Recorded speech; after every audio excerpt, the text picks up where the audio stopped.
How old are the kids? Mine are 11, 13, and 16. 3 boys. Oh my God, you were up to the same sort of naughty business about the same on the same days I was, by the sounds of things, because mine are 11, 14, and 16. I love it. Yeah, I find it... What are you doing on the 3rd of January, 2010? I'm Rufus Griscom, and this is The Next Big Idea. Today, what if our technological progress is not linear? What if it's exponential? What will the world look like in 10 years, and do we have a say?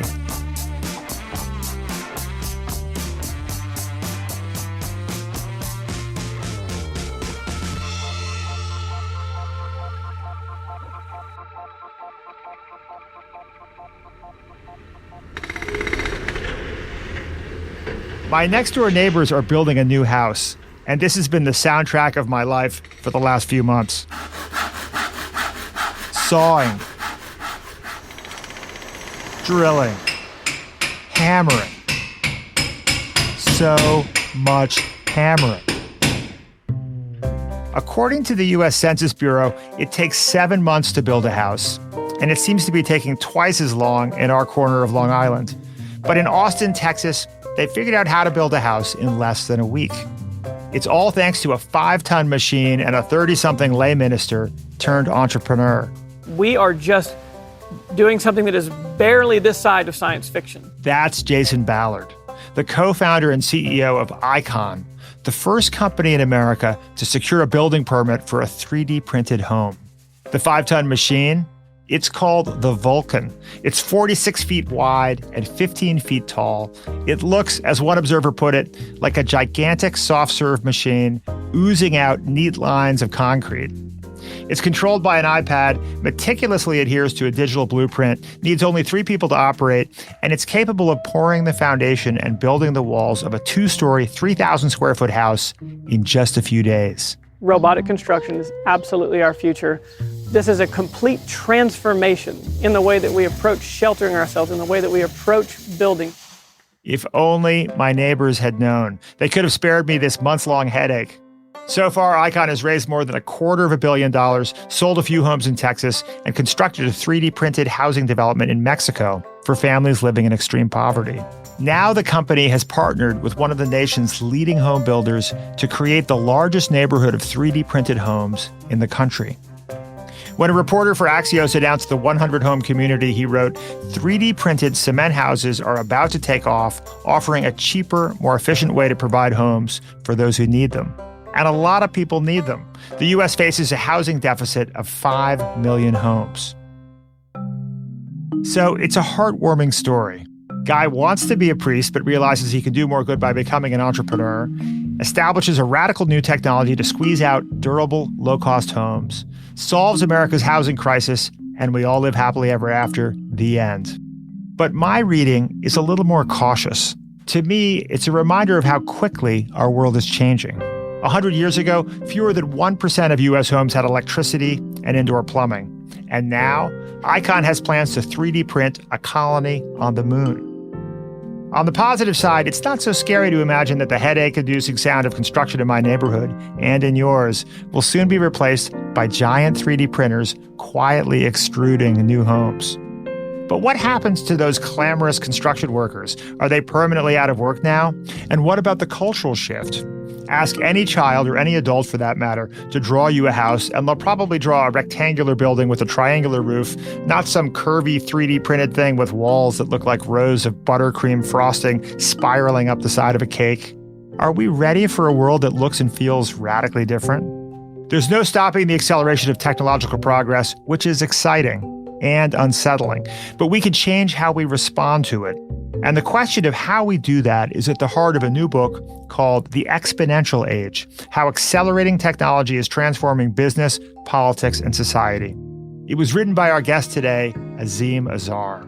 New technologies, Azeem says, are emerging and growing at an unprecedented pace. If you plotted it out on a graph, the curve of their development would be exponential. But our economic systems, cultural norms, and political institutions evolve linearly. They just can't keep up. We already see the consequences of this every day. The systems we've established to protect our privacy don't work so well in the internet age. Our existing labor laws prove to be pretty clumsy when we apply them to new kinds of gig work. If we don't move quickly to close the gap between runaway technologies and slow-moving institutions, we could be in pretty big trouble. I've known Azeem for 20 years. I'm an avid reader of his newsletter, Exponential View, and a fan of his podcast of the same name. He's a big thinker, someone who's comfortable talking about policy, technology, economics, science, history, just the kind of author we love here at The Next Big Idea. I reached him at his home in London, where he was able to carve out a little time to chat before running off to get a much-needed haircut. Hey, I'm Michael Kovnat, host of The Next Big Idea Daily. The show is a masterclass in better living from some of the smartest writers around. Every morning, Monday through Friday, we'll serve up a quick 10-minute lesson on how to strengthen your relationships, supercharge your creativity, boost your productivity, and more. Follow The Next Big Idea Daily wherever you get your podcasts.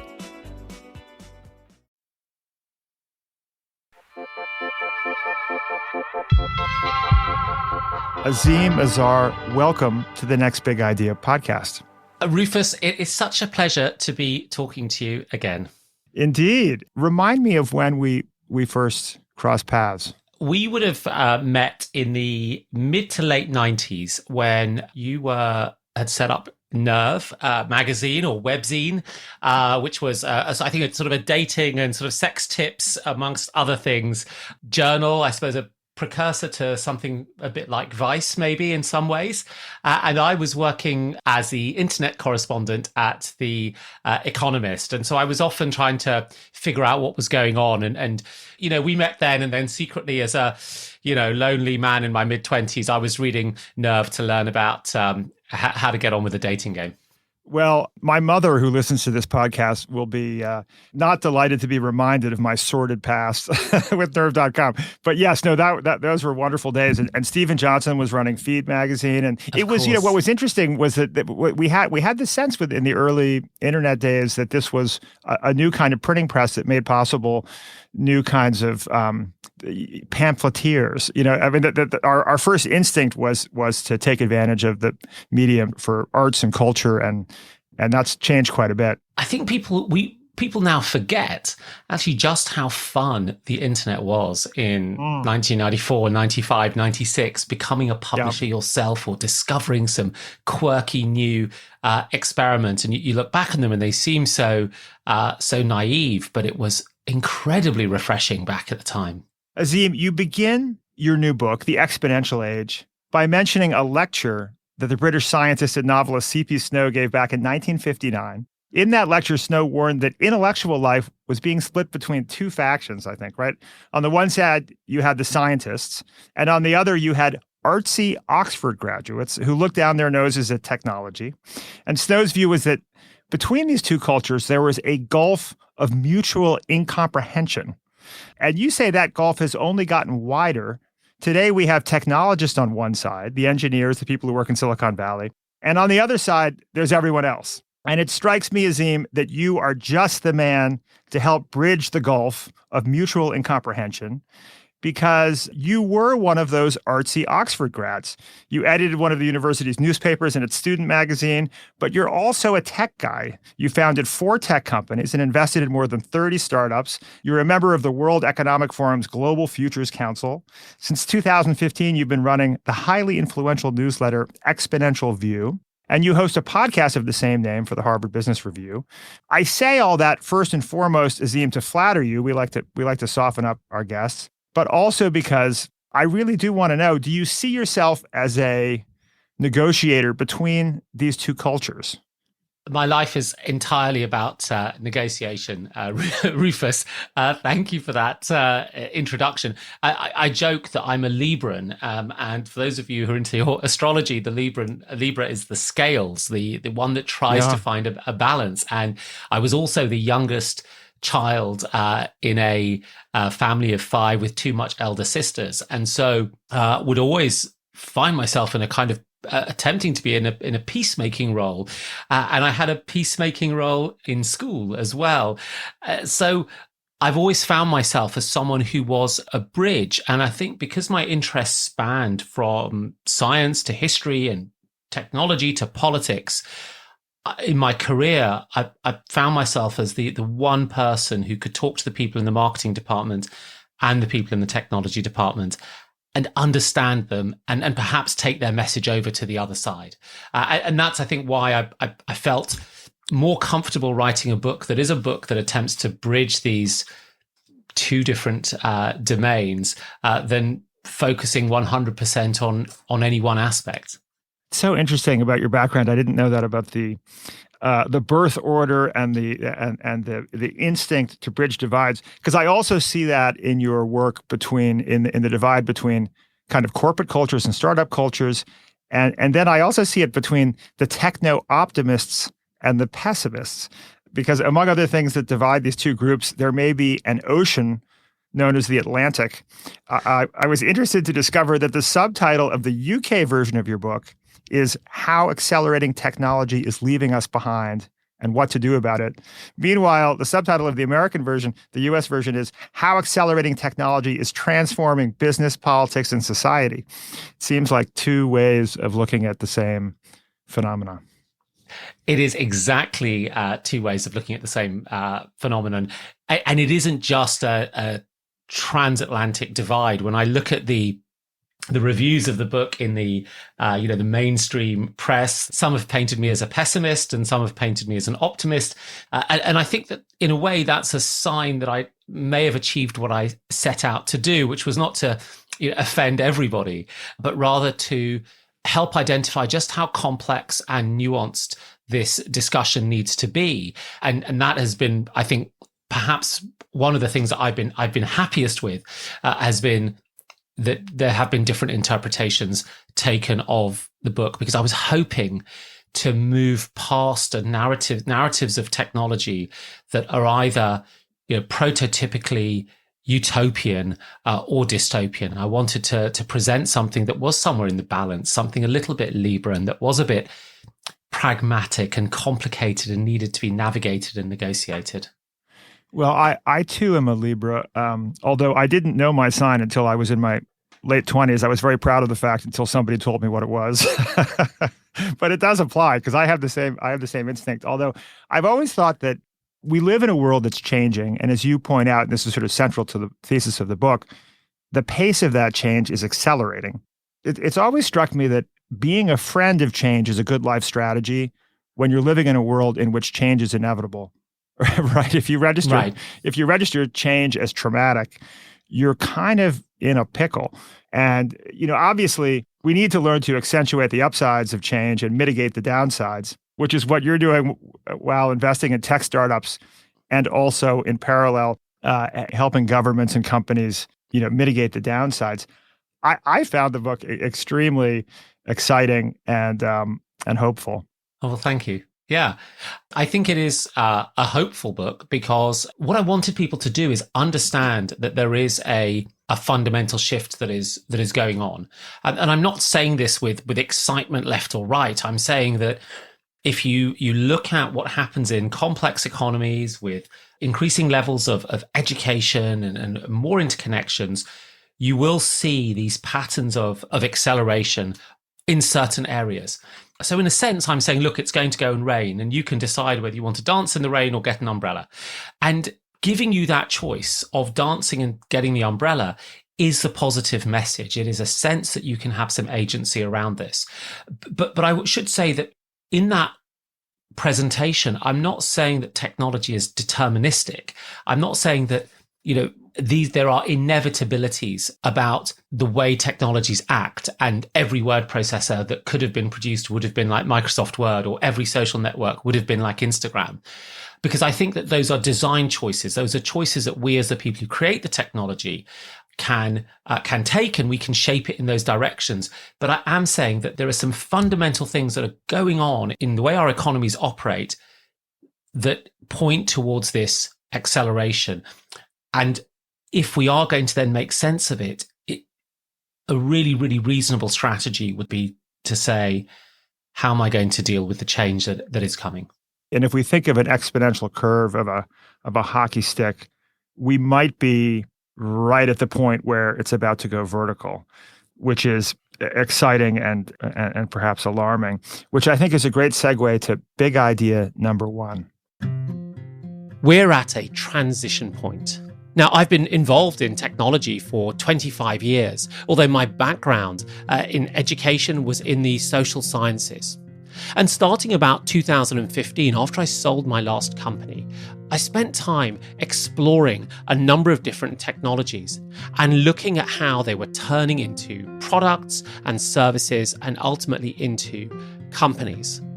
And I came to a conclusion during this research, during this discovery, that we really were at a transition point across advanced economies, across our societies, one that was being driven by a number of broadly applicable general technologies.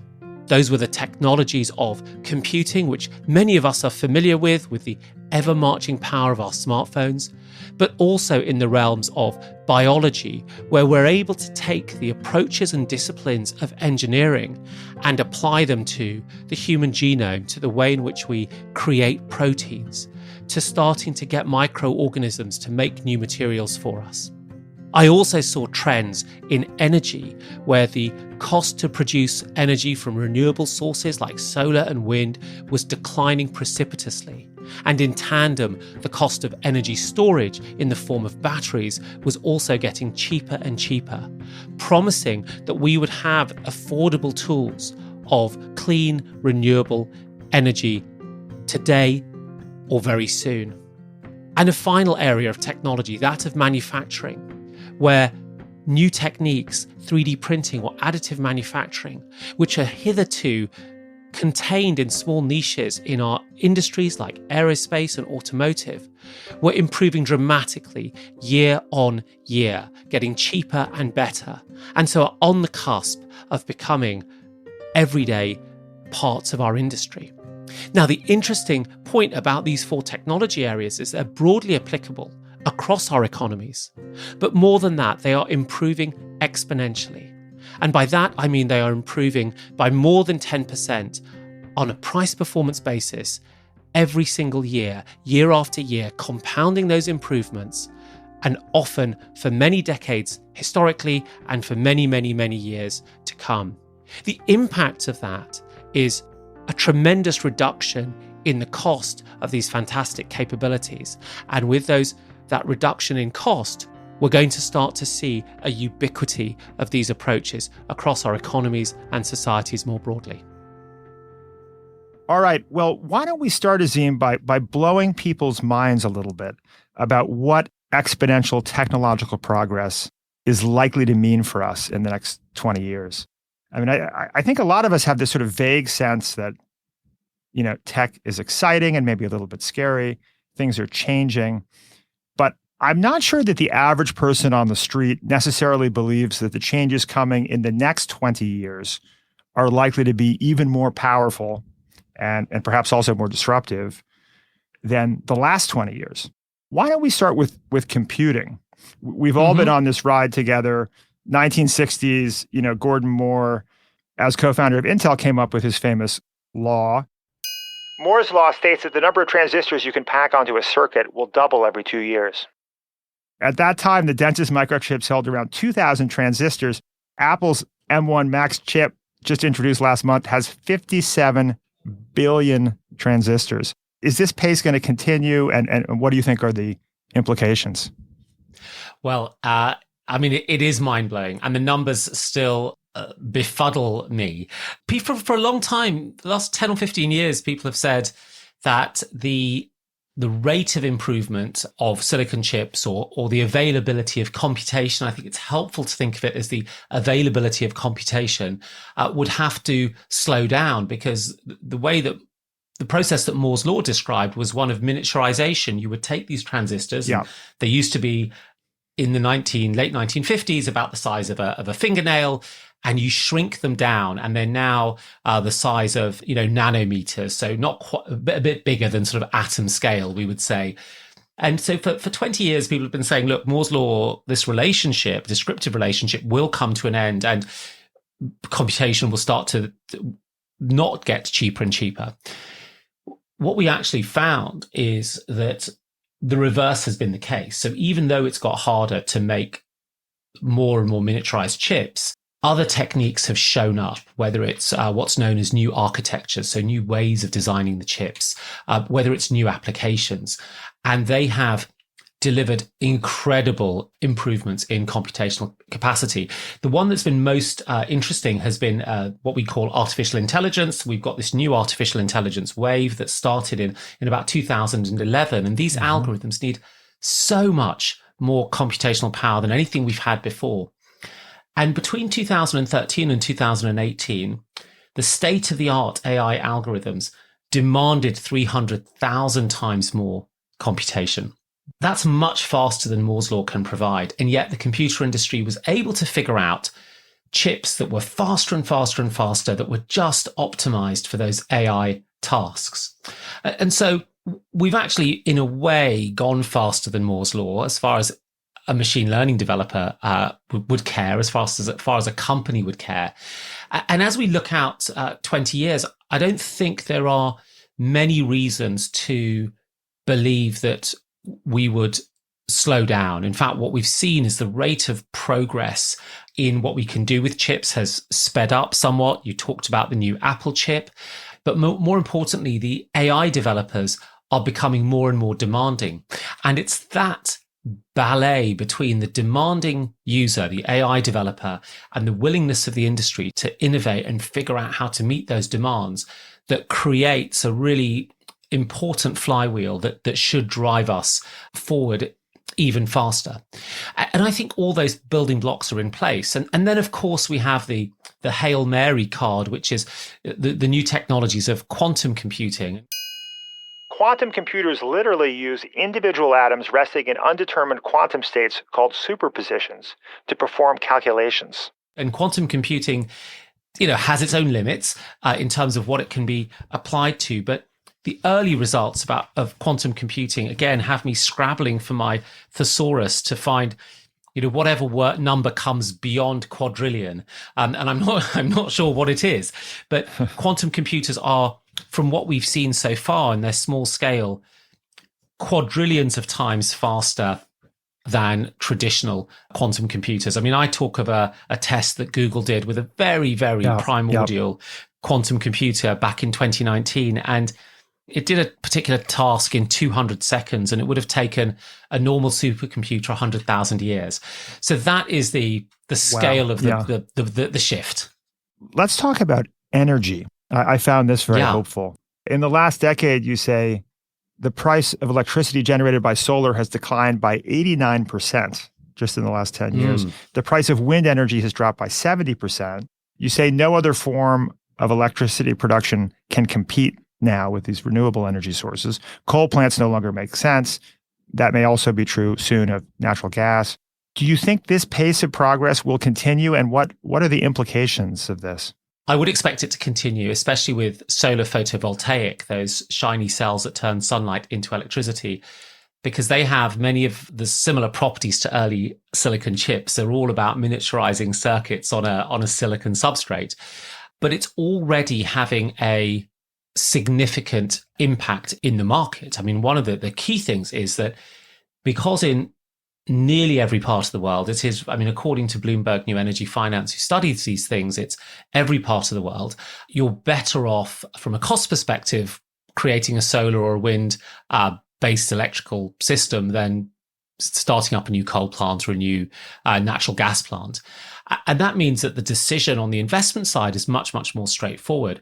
And one of the things that we've seen that should give us a lot of hope is that what's known as the cost of capital, the price that a developer needs to pay on the capital they borrow to build a power station, has really bifurcated. And in fact, it's 15% per annum cheaper on your interest payments to build a solar or a gas plant than it is to build a coal plant. And so not only is the coal person having to sell more expensive electricity, they're paying much higher finance costs in order to do that, which really then crushes their margin, right? And crushes their opportunity in the market. And that, I think, should make us feel a bit optimistic. And then you also say that that we may be moving towards a world with effectively free energy, right? I mean, that there might be such an abundance of energy at such low costs that it fundamentally changes the playing field. How does that affect the way the world functions in, out a few decades? The secret is that it's all about energy, and it's all about the laws of thermodynamics and the idea that in a closed system, entropy always increases, and we have to spend energy to reverse those processes. And so whenever we look at an industrial process, we often throw energy into it to get it to work. And that means that when we want to create nitrogen-based fertilizers today, we have to use lots of temperature and lots of pressure at a great energy cost to squeeze nitrogen in the atmosphere out and smush it with hydrogen to produce ammonia. And all of that is expensive, and it's expensive from the perspective of the carbon dioxide we put in the atmosphere. When we move to a world with essentially free energy, it becomes close to free to get over those laws of thermodynamics. And we can start to do things that we don't do because they're thermodynamically expensive. And I'll give you 2 or 3 examples. So one example would be how we produce hydrogen. I mean, hydrogen is an amazing fuel. It's incredibly clean, but there isn't much of it naturally available. So we either have to produce it by reforming methane, which puts out quite a lot of CO2 in the atmosphere. That's not good. Or we do it through electrolyzing water, which is H2O, and that gives us hydrogen and oxygen. Very benign, very useful. The trouble is that clean electricity, has traditionally been too expensive. So clean hydrogen has been too expensive to use as an energy storage medium. But if the price of electricity continues to fall, as I expect it will mean that clean hydrogen could become abundantly available as a storage medium. I mean, and that's just one example. But if we even think about things like cleaning up waste and pollution and so on, that is something that currently we go off and we bury it, because to reverse the chemical processes and get useful materials out of waste uses a lot of energy, which is expensive. Once energy is free, well, it becomes a little bit like, I don't know if you remember Mr. Fusion, the thing that was on the top of the DeLorean in the second episode of Back to the Future. Yeah. Marty! You've got to come back with me! Where? Back to the future! Wait a minute, what are you doing, Doc? I need fuel! I mean, it's not Mr. Fusion, but it's a bit like that. We can take our old banana skins and egg cartons and turn them into useful things. And because the energy is free and it's also renewable, we're doing it with a zero carbon footprint as well. Why don't we talk about synthetic biology? That was extraordinary to me. That you talk about turning microorganisms into little factories to make biopolymers, I think like plastics that are biodegradable, I guess, and even electrical components. People say that as much as 60% of the physical inputs of the global economy could be produced biologically by 2040. That's pretty stunning. It's amazing. I love this area. I didn't understand it for years. I was fortunate to be able to speak to people who really knew what they were talking about. And eventually, it started to make sense to me. We know that there are incredible things that exist in nature, whether it's salicylic acid, which is a natural chemical that turns out to become aspirin, which is it called aspirin in the US, by the way? Yes, it is. Yeah, it is. Yeah. Okay, yeah. So, which becomes aspirin, great for headaches. Or you think about spider silk, which is not just beautiful, but incredibly strong and incredibly light.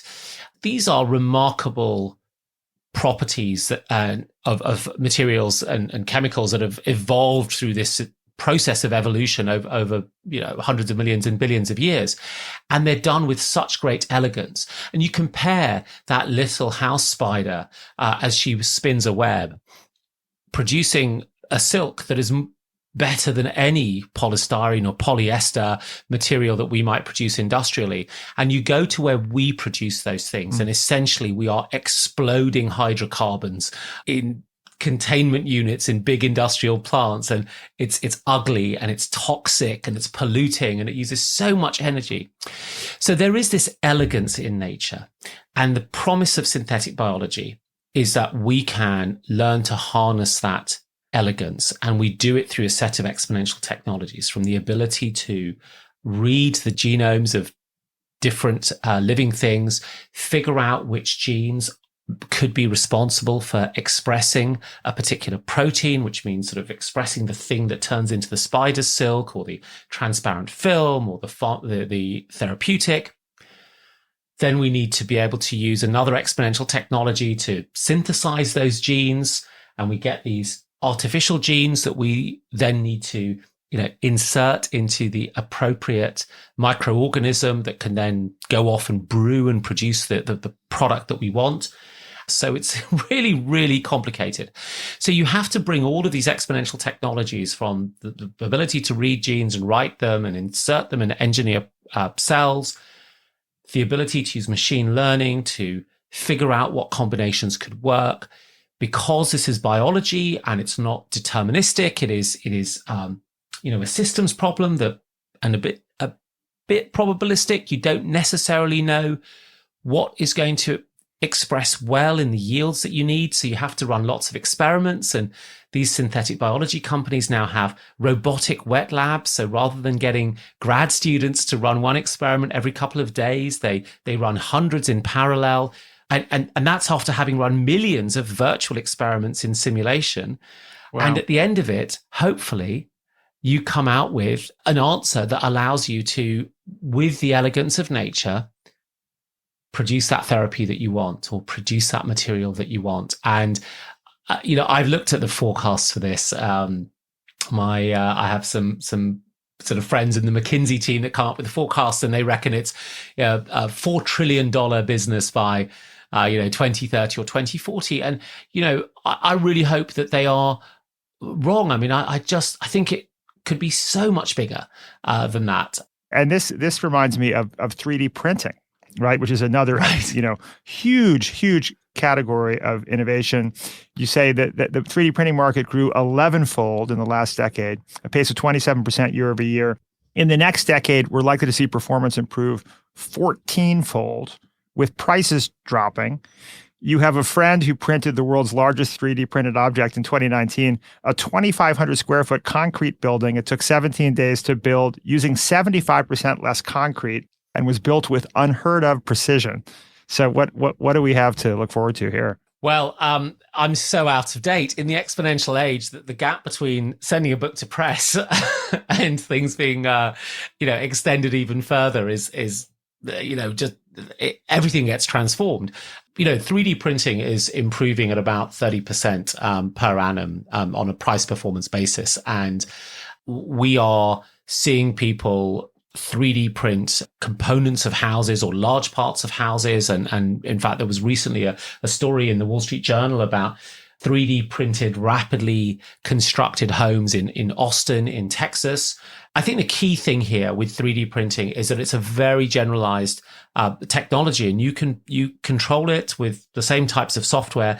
You can use lots of different types of feedstock. So you're seeing people 3D print with artificial meats and artificial fish proteins, so that you have this sort of cruelty-free, sustainable meat that is available. You're seeing people, this is, I guess, more for the chill out crew, 3D printing with cannabis. In other ways, we're getting people 3D printing with discarded wood to create high-end interiors for cars. So you take the kind of waste wood and you smush it chemically and you turn it into a feedstock, and out comes what looks like a beautiful walnut that you pop into a high-end car. And I think that that's quite a remarkable shift.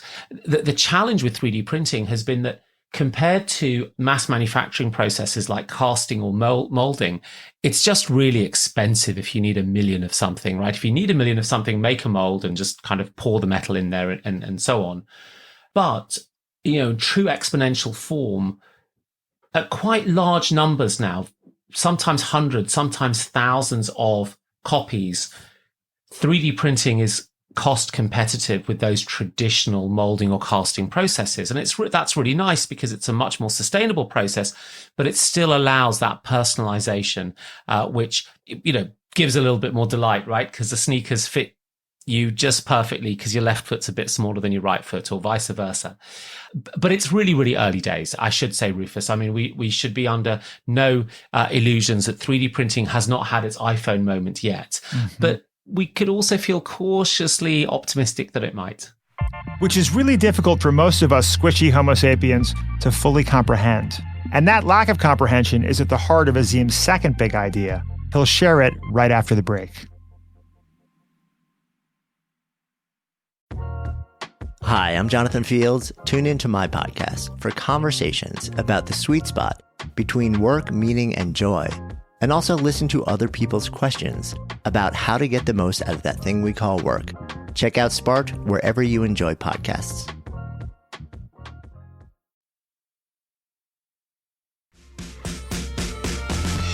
Welcome back to the show. Azeem Azhar's first big idea is that technology is accelerating exponentially. And the problem, he says, in his next big idea, is that our institutions can't keep up. There is an exponential gap between the potentials of these technologies and the linearity of our everyday lives. So on the one hand, the technologies are exploding. They're creating these future potentials. They're creating new, fast-moving, aggressively expanding companies that are changing the nature of commerce and work and the organization of cities. But on the other hand, in most well-functioning societies, we rely on formal and informal institutions, whether it is regulations around cars or employment laws or the way we think about tax or the laws that govern how corporations should behave. Or perhaps it's just informal customs and habits that just make life easier for us to live. The challenge is that those institutions, whether formal or informal, tend to evolve at a very, very linear rate. And because they change at a linear rate, they get out of step with the realities of the exponential technologies. And I call that gap between this accelerating upward curve and this linear flat curve the exponential gap. And the exponential gap is the thing that underpins so many of the tensions that we see between these fast-moving technologies and the companies that build them and the way in which we have sort of run our societies up to now, whether it's in markets and industries and questions of market dominance, or whether it's in the field of work and how well workers can be treated, whether it's in trade or security and conflict, or perhaps most presently in what happens to our democratic fabric and our ability to act as citizens. These tensions can be traced back to the exponential gap. It's a useful analytical tool for us to understand, diagnose, and ultimately fix these issues.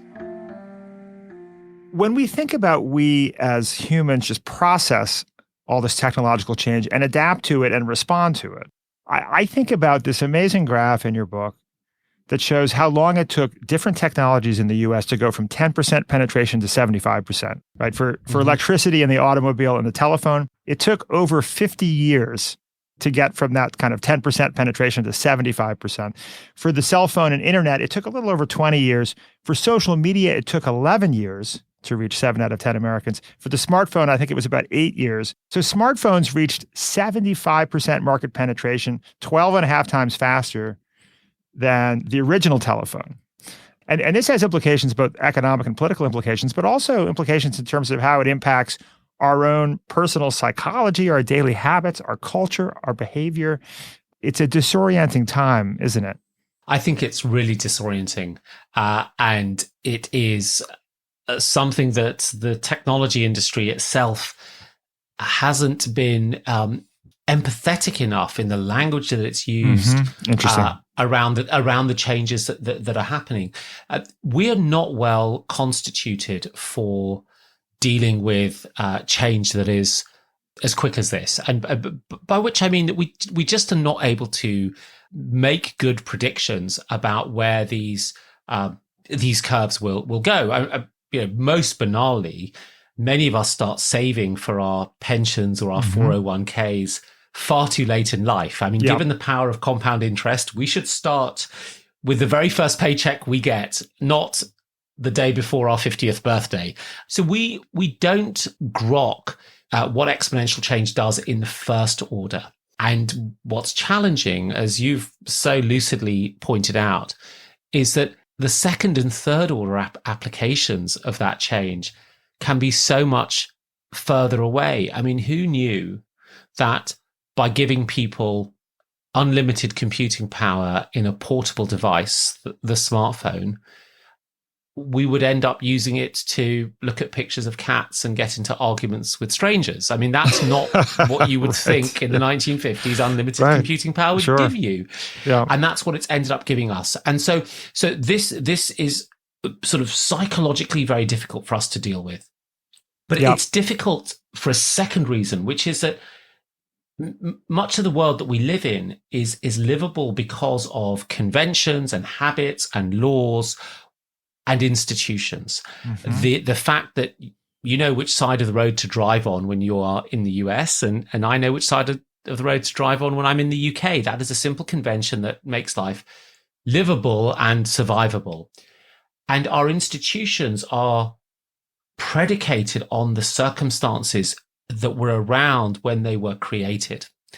And so they don't necessarily adjust as quickly as we need to in this exponential age. And so we have this challenge. We as individuals are not well constituted to contend with the first order change, let alone the downstream implications. And for me, the exponential gap is the point that sits between the optimism of the power and the abundance of these technologies and the dystopianism of things going wrong. Because in short, Rufus, I think what happens is that because of this gap, there ends up becoming a shift in power from the rest of us towards the handful of people who can best maximize the new potentials. But it's not a simple shift in power. It's not like, my Ford franchise beat your Ford franchise in Poughkeepsie, New York, and I'm now the one who's bought the bigger house. It's much, much more fundamental than that. It is about a battle for how our societies get structured, what our economies look like, what our industries look like, what does work look like? Does our democratic politics work at all? And so from this little thing, this misunderstanding of what the implications of this exponential change will be, arise these much, much more systemic challenges.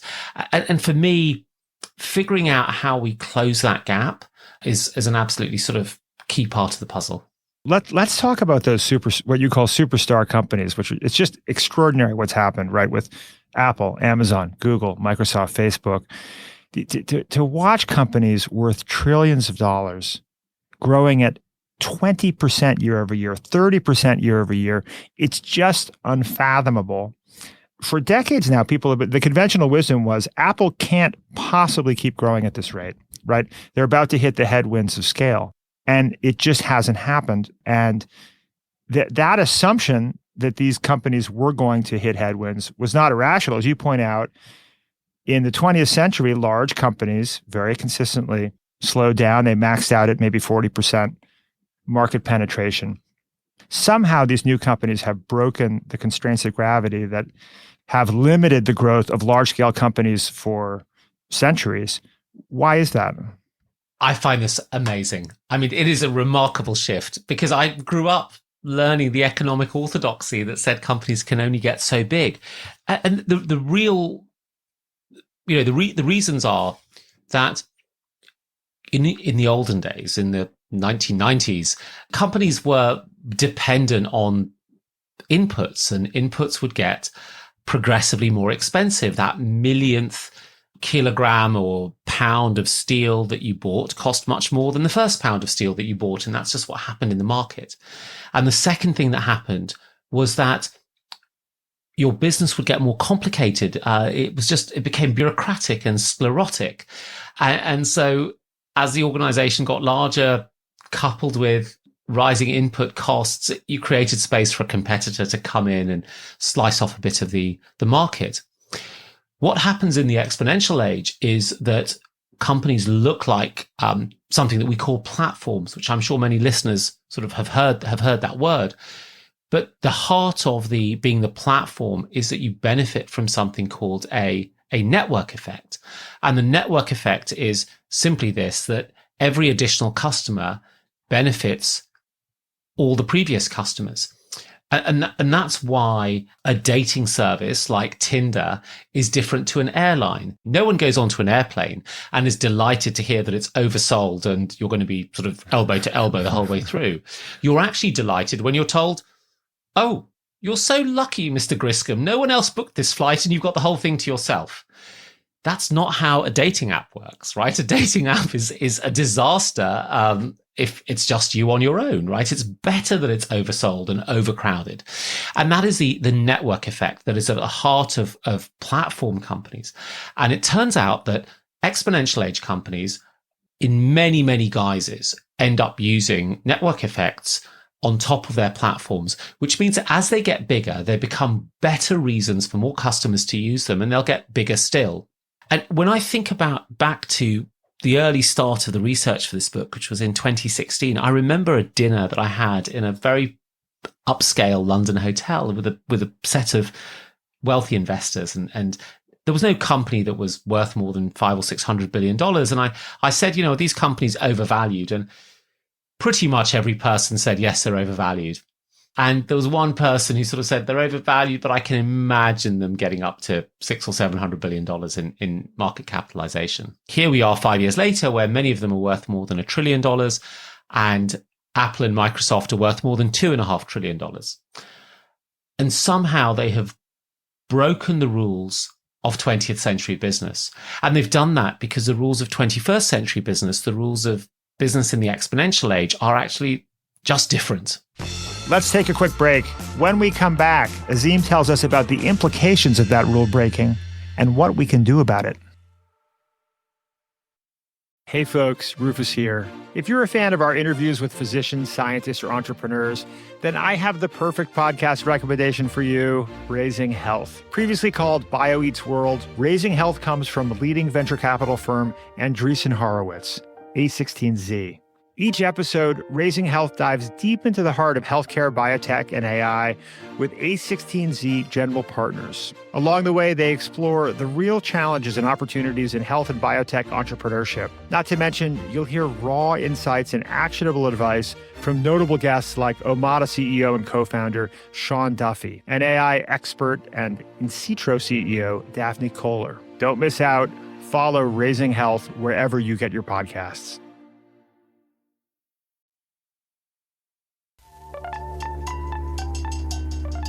Welcome back to the show.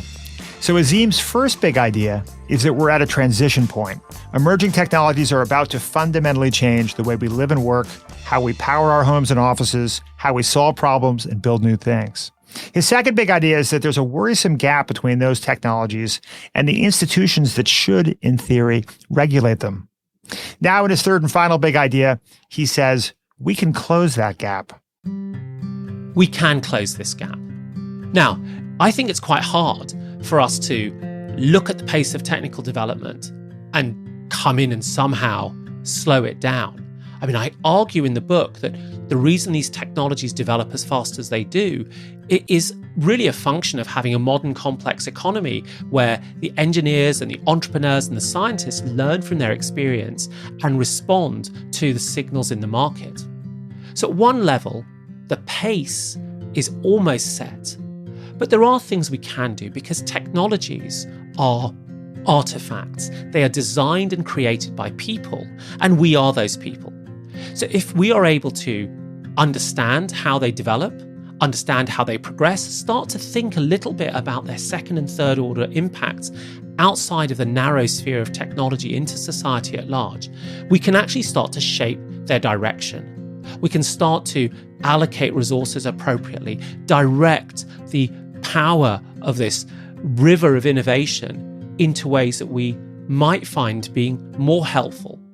But it's also important that for people who are not necessarily in the technology industry, to have the tools to ask the right questions so that they can participate either as customers or consumers or citizens in this emerging question, this emerging challenge of how do we govern the potentials of all these technologies.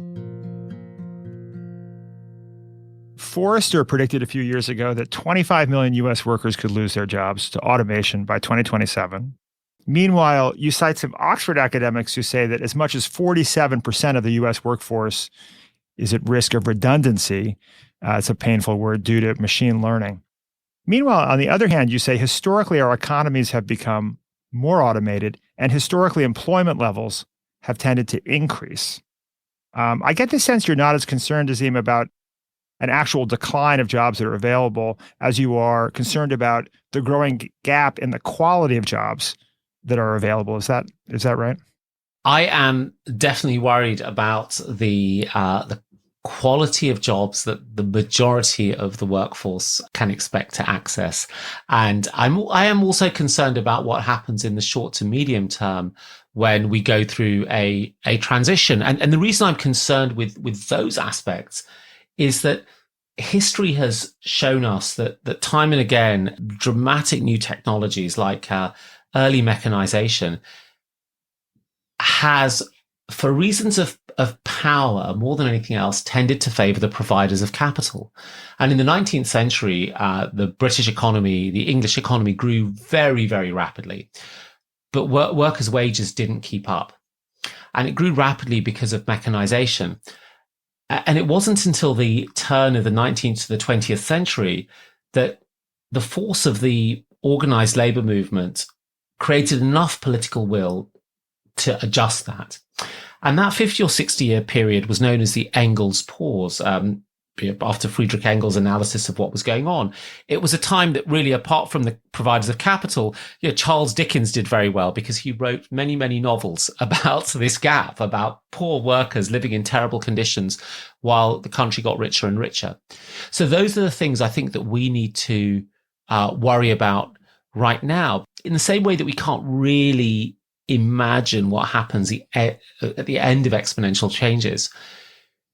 We also can't really imagine what sectors of the economy will grow and the extent to which they will grow. I mean, try to explain to someone living in the Plymouth colony in the mid-17th century what an auditor does or what a yoga teacher does. It doesn't make any sense, and yet it makes great sense to us today. So I feel that we will create new types of work, new types of jobs that will be hard or impossible to automate.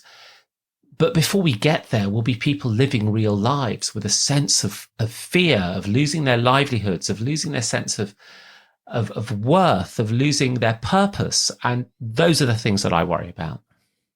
There's a possibility, I think, that I've become very interested in the implications of blockchain and what might be coming down the pike in terms of solutions to both distribution of wealth and how technology is impacting distribution of wealth. I was fascinated by your conversation, Azeem, with James Corrier, the venture capitalist at NFX, about decentralized autonomous organizations and how they could potentially create more competitive kinds of network platforms that might rectify some of the concentration of wealth problems that private networks have created. This is potentially powerful because more and more businesses that used to be traditional B2C companies are becoming networks, from retail to delivery to publishing platforms. Let's define some terms here. Blockchains are networks of computers capable of making commitments based on shared code. They can make commitments to scarcity, such as there will only ever be 21 million bitcoins, or contractual commitments, such as this piece of digital art or NFT is owned by Azeem Azhar. And decentralized autonomous organizations, or DAOs for short, are new kinds of organizations that are governed using blockchain. I think that we are at the cusp where we get to in some sense, decide the shape of the future, and that something like blockchains and decentralized autonomous organizations could form part of that, because they do, in a sense, extend the framing of democracy to new realms, right? To how we allocate resources, amongst other things. But we need to also understand that those technologies are very, very hard for the wider public to access right now. And they are growing in ways which have attracted certain type of person who can understand how they manifest themselves. So against the potential, which I think is significant, is also the caution that legitimacy comes from some sense of informed participation. Mm-hmm. And mm-hmm. these things are still quite niche, and they're extremely powerful, and they will be framed by the people who are out there framing them. So the good news is that I think there are technical solutions to some of these issues. The worry is, can we get a broad enough conversation around them before they get set in stone? Mm-hmm. And the hypothetical kind of new structure, if I understand it correctly, you and James talked about a hypothetical Uber competitor called Kuber, right? Right. Yes. And if I understand it correctly, the notion here is that with these decentralized autonomous organizations using the blockchain, one could create a competitor to Uber, right, that would compensate both drivers and passengers in part with tokens, which would effectively be equity or ownership in this new company. And you'd also have to structure it so that drivers were paid in local currency so they could make a good living. And such a Uber competitor could operate with close to zero profit margins. So hypothetically, drivers could be paid better. Passengers would have an incentive to use this new service because they would have more upside as well. And so if this proves to be a more competitive model, right, you could end up with future Ubers and Facebooks and so on that are actually owned very meaningfully by the people who use them. Is that the idea? That is absolutely the idea. And in fact, there is a great example in Bengaluru in India called Drife, D-R-I-F-E, which is set up exactly in that way. There is a Drife token, and the Drife token, it will ultimately have some value, and you'll be able to exchange it for another cryptocurrency like Ethereum or Solana, or into USD or some other sort of traditional fiat currency. And the code within that blockchain will determine the pricing. There will be incentivization schemes for loyalty, both of the riders and the drivers. And there will be, I think the thing that many people don't understand around blockchains, this idea of open governance. So it's highly democratized. Mm-hmm. Everyone who will hold a Drife token will be able to vote on key decisions or delegate that vote to somebody they trust. And so we are starting to see those types of things emerge. And, you know, the nice thing is, because we, the drivers and the riders, are the shareholders, we essentially funnel the profit back to us right at the beginning through the pricing and the cut that the platform takes of every ride. So we are starting to see those things emerge. And one of the things about the story of technology, Rufus, that again, that you and I sort of have lived, is that what seems incredibly complicated and difficult, and so you have to rely on a big centralized organization to do, through technology can often become really, really cheap, and smaller groups can do it. And a simple example from our publishing days is that desktop publishing turned magazine production from something that only Condé Nast could do to something that you know, you and I could do for a couple of $100. Exactly right. Yeah. Well, no, I think it's, I mean, obviously we're going to have to be very careful as individuals and as, communities and as countries to be smart about how we regulate these businesses and manage technology in our lives. But I find it very hopeful to think that there may be some new models that are emerging that could be alternatives to this sort of profit maximizing trajectory that we've seen for so many of these large companies for decades now, that's had the result of just ever greater concentration of wealth. So I'm cautiously hopeful that blockchain and decentralized autonomous organizations could be part of the solution. I'm also very interested in what the implications are potentially for network-based governance. And when we think about how we're organized in these, in the United States anyway, in states and countries, you point out at one point that the cities are really the central organizing principles of this exponential age.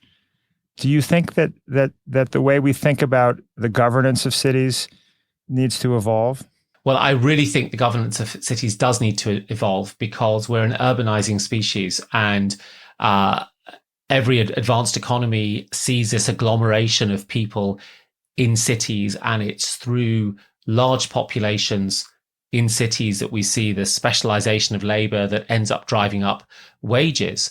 And then to finally cap it all, the environmental costs, both carbon and others, of cities on a per capita basis are far lower than people who don't live in cities. And so there is I think a really strong arrow that points to the growing power of cities for figuring out both the local conditions of their inhabitants, but also tackling aspects of climate change. But that's not necessarily reflected in their ability to access the full resources of the state, because cities, in many cases, don't really have tax raising power, and they are reliant on a national government. And in many countries, and I certainly know it's the case in the United Kingdom, in the case of the US, the way that sort of voting works is that the urban dwellers vote counts for less in the sort of final tally than the person who lives in the countryside. And there was a negotiation in the case of the US back in the 1780s around the relative power of states over cities and states within the overall power structure. And we've been a bit more haphazard in the UK, to be fair. But we need to understand that the power of those cities and how they are going to continue to be the dynamo of progress. I think in the emerging world and also in China, people have understood the power of the city. I mean, China is building these megalopolises of 75, 80, 100 million people, connecting huge cities together with high-speed rail and creating these sort of integrated yet differentiable economies that will be able to benefit from agglomeration effects and sustainability effects in quite a directed way. And of course, the structure of that politics is very different to what we have in the UK or the US. But we need to find some way that enables cities to meet their potential. I think America is slightly ahead of the UK in all of that anyway, because mayors tend to have a little bit more power than they do on this side of the Atlantic. I loved your quote from complexity scientist Jeffrey West, who I love, who says, cities are one big positive feedback loop, growing, creating more jobs, improving people's lives, becoming more attractive and growing more. Well, Azeem, thank you so much for taking time out of your startup investing and writing of books and newsletters and raising of children to be with us today. We so enjoyed the conversation. I absolutely loved it. And I'm just going to say that 2 decades has been too long for us to leave in between our conversations, Rufus. So I hope we have a chance to chat again. Absolutely. I look forward to it.